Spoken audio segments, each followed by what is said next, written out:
تحولات تاجیکستان و جهان از دوربینی رادیوی آزادی برنامه خبری است مستقیما تقدیم شما و من شعله گلخوجه گرداننده آن موضوعی که امروز 25 январ پیشنهاد می شود. دادگاه در روسیه 11 مهاجری آسیای مرکزی را با جرم تروریسم زندانی کرد. در بین آنها شهروندان تاجیکستان نیز هستند. تشخیص هزارها خواننده مکتب برای ҷилавгирӣ از ویچ مسئولین میگویند هنگام گذراندن تشخیص قاعده های بهداری رعایت می‌کردند. هر یک نفر با دستپوش‌های نو با تشخیصات ویای نو می‌گرفتند. بعد گزارشی رادیوی آزادی در ولایت ختلان یک خانواده دستنگر صاحب منزل شد. سرگردانی این خانواده سالهای طولانی ادامه داشت. یک تقدیر الهی رفتگی بوده است که یک سبب شدن مقصد امروز برای ما همه طرفه کمک کردند. دادگاه نظامی شهر مسکو روز 23 январ حکم 11 شهروندی آسیای مرکزی را اعلان نمود. آنها با جرم برنامه‌ریزی حمله تروریستی از 6 تا 18 سال زندان محکوم شدند. در میان آنها شهروندان تاجیکستان هم هستند. تفتیشات معین کرده است که ایبدور شونده ها به گروه دهشت‌افکنی دولت اسلامی پیوسته می‌خواستند در شهرهای مسکو و سنت پترزبورگ با استفاده از سلاح و مواد ترکننده خودساخت عمل تروریستی انجام بدهند. فعلا معلوم نیست که تا کجا خود محکوم شدگان با حکم دادگاه راضی هستند یا نه و تا کجا جریان مرافعه منصفانه برگزار شد. نشریه‌های روسی میگویند FSB در امر تحقیق و بازجویی پرونده با کمک مقامات حفظ قانون کشورهای قرقیزستان و تاجیکستان عمل میکرد. تا نهنگ‌ها بازداشت نشوند با دستگیر نمودن моҳичаҳо مبارزه با коррупсия پیش نمی رود. این خلاصه یک پژوهش برنامه رشدی سازمان ملل در رابطه با مبارزه با رشوه‌خواری در تاجیکستان است. همکارم عبدالله اشورов با آموزش این موضوع مشغول بود و حالا با او من چند سوال دارم. عبدالله سلام. منظور از моҳичаҳо و نهنگ‌ها گفتن مؤلفان این گزارش چی است؟ سلام شهلا. منظورشان این است که کارمندان عادی و زینه‌های پایانی اداره‌های دولتی با جرم رشوت‌ستانی بازداشت می‌شوند و پاره‌خوران کلان آشکار نشده باقی می‌مانند. برنامه رشد سازمان ملل در تاجیکستان پژوهش را تحت عنوان کورپسیا در تاجیکستان نظر جامعه انجام داد و در خلاصه آن از جمله گفته می شود شکار моҳичаҳо استوانه کورپسیا و رشوه‌خواری را شکسته نمی‌تواند. مؤلفان این گزارش می‌نویسند رشوه‌خواران کلان باید یافت و جزا داده شوند تا جامعه شهروندی که به مبارزه جدی با کورپسیا باور ندارد به حرف خشک و خالی نبودن مبارزه با کورپسیا باور کنند. خب عبدالله، بیشتر کارمندان کدام کسب و کار با جرم پاره‌خوری بازداشت میشوند از روی تجربه؟ بنابر گزارش ها در تاجیکستان بیشتر معلمان، استادان دانشگاه، دکتران، زمینساز، رئیس جماعت و یا کارمندان کمیساریات های حربی در طور کارمندان آژانسی مبارزه با کورپسیا میافتند. اما مسئولان آژانسی مبارزه با کورپسیا میگویند در دایره قانون فعالیت دارند و در صورت شکایت وارد شدن از سوی شهروندان در رابطه با رشوت ستانی منصبدار پرخور را به جزای خود میرسانند نوابسته از منصبش. ولی بنابر ردبندی سازمان ترانسپرنسی اینترنشنال و یا شفافیت بین الملل که ایندکسی پذیرش رشوه را در 180 کشور دنیا چین میکند، تاجیکستان در مقام 163 قرار دارد. نشانه آن است که میزان فساد متاسفانه بلند است در تاجیکستان. از میان کشورهای پساشوروی استونیا در جای 21 گرجستان با مقام 48 از این نگاه موقعی خوبتر دارند. ضمناً در دایره این موضوع ما نظر چند از ساکنان تاجیکستان را در رابطه با رشوتخواری پرسان شدیم و حالا پیشنهاد دارم اون را با هم ببینیم انشاءالله. بله با هم ببینیم. منصبداران کلان خودشون وظیفه است کی بازداشت کنه اون دیگه.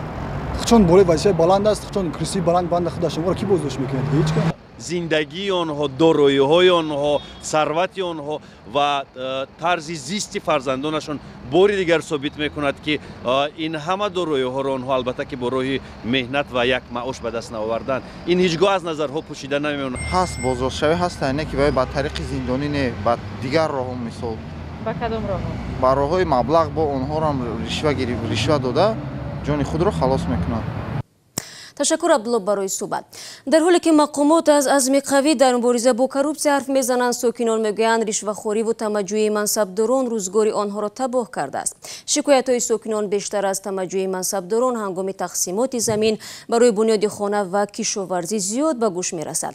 خلافکاری‌های منصبداران را هنگام تقسیمات زمین رئیس جمهور امامعلی رحمان بارها تنقید کرده بود و باری هم اعتراف کرد که این مشکل به یک درد بی‌دوا تبدیل شده و سیاست ضد کروپسیونی حکومت در این بابت کارآمد نیست. من برنامه را ادامه می‌دهم. در تاجیکستان خواننده‌ها را از تشخیص بیماری ویچ می‌گذرانند. معرکه گرفتن خون از مسئولین مکاتب 4 کشور از ماه آینده شروع می‌شود. مسئولین وعده می‌دهند که تشخیص با راضیگی والدین صورت می‌گیرد و نتیجه آن مخفی خواهد بود. ضرورت این تشخیص را شادمانی یتیم در گزارشش به ما و شما می‌فهماند. وزارت تندرستی حدود 120,000 خواننده را تا 10 فوریه باید بسنجد که گرفتاری بیماری ویروس نورسایی مسئولیت بدن یا СПИД هستند یا نه.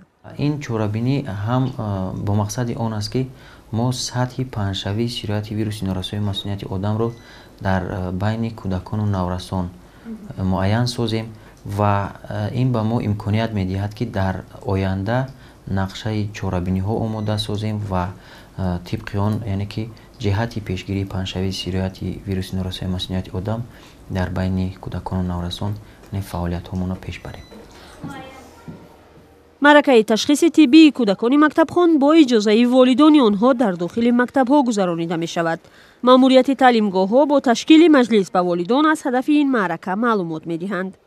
مجلس پدر و مادران گذرانیده شد.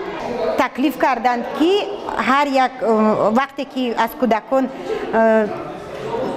انالیز گرفته می شود آنها التماس کردند که در آن اشتراک کنند.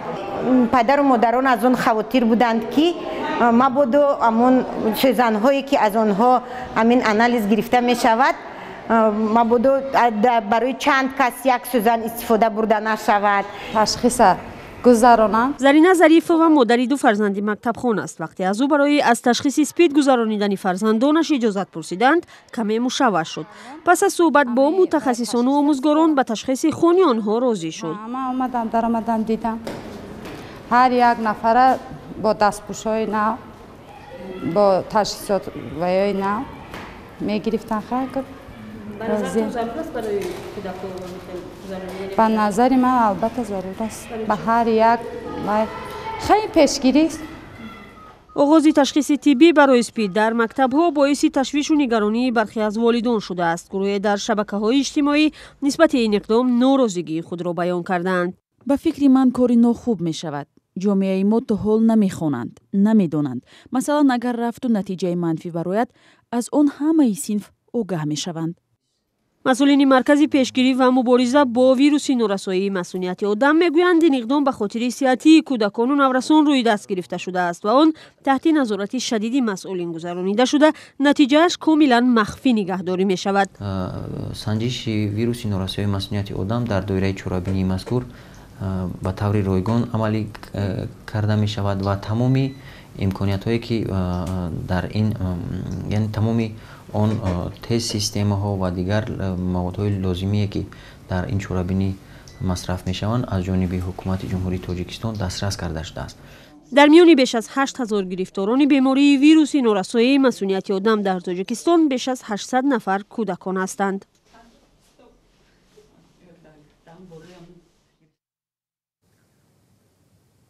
گزارشی زرانگیز نوروشا و شادمانی یتیم درباره تشخیص بیماری СПИД بود.